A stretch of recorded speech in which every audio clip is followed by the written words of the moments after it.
परमेश्वर स्पिरिट काम करवा आ परमेश्वर सहित कनेक्ट हेबार अर्थ होचे परमेश्वर वार्ड के हम सुनी करी यदि चालू छा परमेश्वर वार्ड के सुनु छा परमेश्वर पछे चालू छा बेले धीरे धीरे धीरे धीरे धीरे आमर स्पिरिट आ परमेश्वर स्पिरिट केंदा ही जबा हेलो केंदा ही जबा मनुष्य रो स्पिरिट और परमेश्वर स्पिरिट मनुष्य को परमेश्वर आत्मा सहित कनेक्ट होई गला पर काना हेबा निशा लिवर किडनी फेलियर करी पारुथिला कि नहीं हाँ कि नहीं आओ चोरी रो स्पिरिट चोरी करी पारुथिला कि नहीं हाँ कि नहीं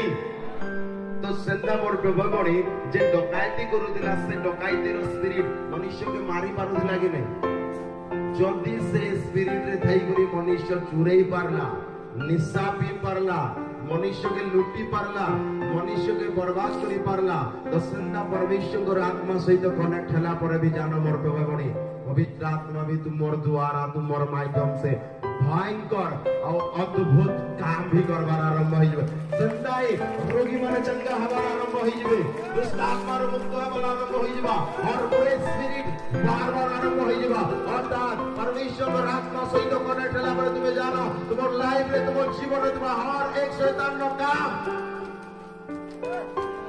बार-बार आरंभ करवा बार-बार आरंभ करवा हालेलुया जोर से कहिबा हालेलुया